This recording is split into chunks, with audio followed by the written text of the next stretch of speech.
오래전 한국의 강원도 깊은 산속에는 작고 평화로운 마을 횡성이 자리 잡고 있었다. 이곳은 사방이 푸른 숲으로 둘러싸여 있었고 사람들은 자연과 더불어 살며 고유의 민속신앙을 지켜오고 있었다. 그 중에서도 가장 신성하게 여겨지던 것은 마을을 지켜주는 바람의 정령에 관한 신화였다. 횡성 사람들은 이 정령이 산과 하늘을 자유롭게 오가며 마을에 닥칠 재난을 미리 알려주고 나쁜 기운을 몰아내어 마을을 지켜준다고 믿었다. 매년 봄이 되면 마을 사람들은 정령에게 감사의 뜻을 전하기 위해 산기슭에 모여 성대한 제사를 지내곤 했다. 제사에서는 5색깔의 깃발이 사용되었다. 이 깃발은 바람의 정령이 우색 찬란한 날개를 가지고 있다는 전설을 따라 만들어진 것이었다. 옛날 어느 해 무더위가 지나가고 가을이 찾아왔을 무렵이었다. 마을에는 이상한 전조가 나타나기 시작했다. 하늘은 맑았지만 알 수 없는 불길함이 마을을 감싸기 시작했다. 밤에는 알 수 없는 바람이 산골짜기에서 윙윙거리며 마을로 내려오곤 했다. 마을의 장로들은 여러가지 징조를 살피던 중 자신들의 조상이 들려주었던 이야기, 바람의 정령이 노하고 있다는 결론에 이르렀다. 얕은 산등성이 너머로 짙은 안개가 마을을 덮어가는 와중에 장로들은 바람의 정령의 계용서를 구하기로 결심했다. 그들은 가장 순수한 마음을 가진 아가씨를 정하고 그녀에게 특별한 임무를 주었다. 마을 공주라고 불릴 정도로 사랑받던 아가씨 이선희는 아직 젊고 순수하며 자신의 고향을 진심으로 사랑하는 이였다. 그녀는 장로들의 당부에 따라 성스러운 의식을 준비했다. 그날 밤 이선희는 하늘을 향한 높은 바위 위에 올라가 촛불을 하나하나 켜기 시작했다. 그녀는 조용히 자신의 마음을 정리하며 바람의 정령에게 용서와 평화를 청하는 기도를 올렸다.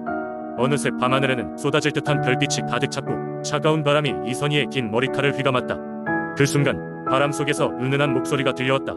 그것은 바람의 정령이었다. 정령은 이선희의 진심을 알아채고 그녀의 기도를 받아들였다. 너의 깨끗한 마음과 마을을 위한 진실된 기도가 내 마음을 움직였다. 이제부터 나는 이 마을을 평화롭게 지킬 것이다. 정령의 목소리가 사라지자 바람은 서서히 잦아들고 하늘에는 큰 무지개가 떠올랐다. 마을 사람들은 다음날 아침 무지개가 하늘에 걸린 것을 보고 환호성을 질렀다. 그들은 이선희의 이야기를 듣고 바람의 정령이 자신의 마을을 용서하고 다시 한번 수호하기로 했다는 것을 깨달았다. 이후로도 마을 사람들은 바람의 정령을 더욱 공경하고 그 전통을 지켜갔다. 횡성의 바람은 여전히 푸르고 맑았으며 그 안에는 언제나 그들을 지켜주는 정령의 숨결이 숨쉬고 있었다. 이 이야기는 오늘날까지 전해지며 사람들은 자연의 경이로움을 잊지 않고 존중하며 살아간다. 두 번째 이야기. 옛날 옛적의 영암에는 토르산이라는 곳이 있었다. 이 산은 주변 마을 사람들에게 신성한 장소로 여겨졌으며 산에는 봄이면 신비로운 빛이 반짝이며 내려오는 일이 있었다. 마을 사람들은 이 현상을 하늘이 보내는 뜻이라 믿었고 그 시기에 나온다는 전설의 여인에 대한 이야기를 늘 입에 올렸다. 전설에 따르면 이 여인은 하늘의 사자였으며 마을의 행복과 번영을 가져다주는 존재로 여겨졌다. 그녀는 언제나 봄이 되면 신비로운 빛과 함께 산 정상에 봉우리에서 나타났고 마을 사람들은 그녀를 만나기 위해 매년 봄이 되면 산에 오르곤 했다. 어느 해 봄 마을에는 긴 가뭄이 지속되어 마을 사람들의 고통이 극에 달하게 되었다. 농작물은 말라버리고 우물은 메말라 사람들은 희망을 잃어가고 있었다. 그때 마을의 지도자였던 한 노인이 전설의 여인을 찾아가 하늘의 뜻을 물어보기로 결심하였다. 그는 마을의 젊고 용감한 청년들과 함께 토르산을 오르기로 했다. 오랜 시간이 흘러 드디어 그는 산 정상에 도달하였고 그 순간 신비로운 빛이 하늘에서 내려왔다. 빛이 사라지자 그곳엔 아름다운 여인이 서 있었다. 하늘에서 내려온 그녀는 우아하면서 도신비로운 풍채를 가지고 있었다. 그녀의 눈은 어머니처럼 따뜻했고 목소리는 어린아이의 웃음처럼 청아했다. 노인은 여인 앞으로 나아가 무릎을 꿇고 간절히 부탁했다. 사랑하는 여인이여, 우리 마을이 더 이상 가뭄에 시달리지 않도록 하늘의 뜻을 전해주소서. 우리의 고통을 어루만져 주시옵소서. 여인은 부드러운 미소를 지으며 말을 이었다. 노인의 간절함이 하늘에 닿았구나. 마을 사람들이 협력하고 서로를 돕는 마음으로 다시 생기를 되찾게 될 것이다. 그리고 곧 하늘에서 비가 내려 다시 번영할 것을 약속하마. 그리고 정말로 며칠 후 마을에는 시원한 빗줄기가 내리기 시작했다. 마을 사람들은 기쁨에 넘쳐 여인을 향한 감사의 노래를 부르며 그 전설을 후대에 전해주었다. 그로부터 영암 사람들은 봄이 되면 토르산을 찾아가 서로에게 도움을 주고 그들의 결속을 다지기 위한 축제를 열었다고 한다. 이 이야기는 여전히 영암을 찾는 방문객과 주민들에 의해 내려오고 있으며 토르산은 완전히 변화된 마을 사람들의 정신적 지주로 자리 잡게 되었다. 시대를 초월한 이 믿음과 마을의 집단적 경험은 그들에게 있어 절대 잊기 어려운 교훈이 되었고 전설의 여인은 영암의 수호신으로 자리 잡게 되었다. 세 번째 이야기. 옛날 옛적 한반도의 남쪽 끝 푸른 바다가 눈부시게 빛나는 사천이라는 곳에 사람들이 살고 있었습니다. 이곳 사람들은 그들의 삶의 바다의 혜택을 받으며 살고 있었으니 이들에게 바다는 삶의 터전이자 신성한 존재였습니다. 그리하여 바다를 다스리는 신이라 믿는 용왕에 대한 믿음도 깊게 자리 잡고 있었습니다. 사천 사람들은 물고기가 많이 잡히고 안전하게 항해할 수 있기를 바라며 해마다 용왕제라는 특별한 의식을 치렀습니다. 용왕제는 매년 음력 3월 3일에 열리며 잘 준비된 제물과 함께 바다의 신 용왕께 감사의 마음을 전하고 축복을 기원하는 날이었습니다. 이 신령스러운 죄는 몇백 년이 지난 지금까지도 이어져 오고 있으며 당시의 분위기와 의식을 그대로 간직하고 있습니다. 용왕제가 열릴 때면 마을 사람들은 아침 일찍 일어나 바닷가 모래사장에 커다란 제단을 세웁니다. 그 제단은 대나무와 짚으로 정성스레 만들어졌으며 그 위에는 바다에서 가장 신선한 해산물을 비롯해 곡식과 과일들이 가득 차례로 놓입니다. 사람들은 이를 바다에 던져 용왕에게 제물을 바치며 바다의 풍요로움과 평화를 기원했습니다.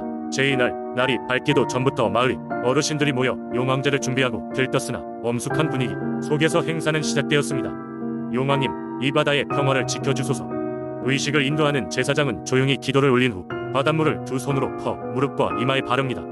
이는 바다의 정기를 받는다는 의미입니다. 풍물놀이가 시작되면 곳곳에서 흥겨운 음악 소리와 함께 사람들이 춤을 추기 시작합니다. 용왕제의 백미라고 할 수 있는 이 순간 마을 사람들은 모두가 한마음이 되어 서로의 평화와 안녕을 기원했고 그 해의 풍어와 무병장수를 소망했습니다. 용왕제는 단순한 제례 의식을 넘어 마을 공동체를 하나로 묶는 큰 잔치이기도 했다. 이때만큼은 서운했던 일도 미웠던 사람도 모두 잊고 서로를 축복했습니다. 오랫동안 마을 사람들 사이에서 전해 내려온 용왕제의 전통은 단순한 풍어축제 이상의 의미를 지니고 있습니다. 그것은 인간과 자연 간 일조화론과 상호 의존의 중요성을 일깨우는 중요한 시간이었습니다. 이렇게 용왕제는 매년 사천의 사람들에게 중요한 행사로 자리잡아 그들에게 자연과 신 그리고 서로를 존중하는 마음을 일깨워 주었습니다. 오늘날까지 그 전통은 이어지고 있으며 사천의 바다는 언제까지나 사람들에게 풍요와 평화를 가져다주는 은혜로운 공간으로 남아 있습니다. 네 번째 이야기. 옛날 옛적 삼척의 해안가 마을에는 바다를 사랑하는 여인이 살고 있었습니다. 그녀의 이름은 미향이었으며 누구보다도 바다와 교감하며 그 속에서 평온함을 찾는 여인이었습니다. 미향은 매일 아침 해가 뜨기 전 바다로 향해 모래사장을 걷곤 했습니다. 그녀는 바다의 소리를 노래로 바꾸어 부르곤 했는데 마을 사람들은 그녀의 노래가 들리는 날이면 고기가 잘 잡힌다며 미향을 마을의 행운의 여신으로 여겼습니다. 그러던 어느 날 거대한 폭풍이 몰아닥쳤습니다. 온 마을 사람들이 폭풍을 피하기 위해 피난처를 찾는 동안 미향은 바다를 지키기 위해 홀로 해안가로 나갔습니다. 그녀는 바다에게 더 이상 마을을 위협하지 말아 달라는 기도를 올리며 자신의 소중한 목걸이를 깊은 바다로 던졌습니다. 이 목걸이는 그녀의 어머니가 물려준 유품으로 그녀에겐 그 무엇보다 소중한 것이었습니다. 그녀의 기도에 하늘이 응답이라도 하듯 바람이 잦아들고 물결이 조용해졌습니다. 마을 사람들은 이 놀라운 광경을 목격했고 미향의 희생을 알게 되었습니다. 그러나 그날 밤 미향은 다시 집으로 돌아오지 않았습니다. 사람들은 그녀가 바다가 가져갔다고 믿었고 그날 이후 미향을 다시는 볼 수 없었습니다. 시간이 지나면서 마을 사람들은 미향이 바다의 여신이 되었다고 믿게 되었습니다. 그녀의 영혼이 아직도 바다를 지키며 마을을 보호하고 있다는 전설이 전해졌습니다. 실제로 그 이후로도 삼척의 해안에서는 큰 폭풍이나 해일이 일어나지 않았습니다. 그리고 이상하게도 매년 미향이 사라진 그날의 바다에서는 그녀의 노랫소리가 들려온다고 전해졌습니다. 미향의 이야기는 세대를 거듭하여 내려오며 지역 민속신앙 속의 중요한 한 부분이 되었습니다. 마을 사람들은 매년 그녀를 기리는 작은 제사를 올려 그녀의 영혼을 기렸습니다. 그들은 매번 바다 앞에서 감사의 노래를 부르며 미향의 영예를 기렸고 그녀의 희생이 있었기에 마을이 지금까지 안전하게 지켜졌다고 믿었습니다. 이런 전설은 지금도 삼척의 해안 마을 사람들 사이에서 이야기되고 있으며 그녀의 이야기는 세월이 지나도 변치 않은 신앙으로 남아 있습니다. 다섯 번째 이야기. 옛날 옛적 경상남도 밀양의 한 산골에는 아름답고 신비로운 대나무 숲이 있었다. 이 대나무 숲은 너무나 울창하여 햇빛이 거의 들어오지 않았고 마치 신비의 세계 같은 분위기를 자아냈다. 사람들은 이곳을 두려워하면서도 경외심을 가지고 있었다. 이 대나무 숲에는 검은 여우라는 전설적인 존재가 살고 있었다. 검은 여우는 밤이면 대나무 숲을 빠르게 달리며 사람들의 눈에 잠깐씩 모습을 드러냈다. 그 모습은 언제나 아련하게 어른거리며 사라지곤 했다. 전설에 따르면 검은 여우는 천년을 산 여우가 사람으로 둔갑하지 않는 대신 검은 털을 얻게 되어 특별한 힘을 갖게 되었다고 한다. 밀양의 사람들은 검은 여우를 마주치면 행운이 따라온다고 믿었다. 그래서 많은 사람들이 대나무 숲을 찾아 그 여우의 행운을 얻고자 했지만 정작 검은 여우의 환영만이 그들의 눈을 속일 뿐이었다. 검은 여우를 직접 본 사람은 거의 없었다. 그러던 어느 날 젊은 사냥꾼인 지수는 검은 여우에 대한 이야기를 듣고 자신이 직접 그 여우를 잡고자 마음먹었다. 그는 검은 여우의 힘을 믿지 않았고 단지 그 존재를 사냥하여 자신의 실력을 증명하고 싶었기 때문이다. 지수는 대나무 숲으로 들어가기 전 마을의 어르신들에게서 여러 조언을 받았다. 그들은 숲속 깊이 들어가면 절대 길을 잃지 말고 여우를 마주치더라도 절대 쫓지 말라고 경고했다. 지수는 대나무 숲 깊은 곳으로 걸어 들어갔다. 이상하게도 숲속의 공기는 차가웠고 마치 무언가가 자신을 지켜보는 듯한 느낌을 받았다.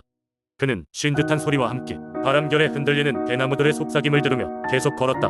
얼마 지나지 않아 검은 윤곽의 무언가가 그의 시야에 들어왔다. 바로 검은 여우였다. 지수는 자신도 모르게 그 모습을 쫓기 시작했다. 검은 여우는 마치 지수를 이끄는 듯 여기저기로 뛰었고 지수는 그 뒤를 따랐다.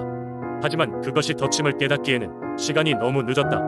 지수는 어느새 숲속 깊은 곳에서 길을 잃고 말았다.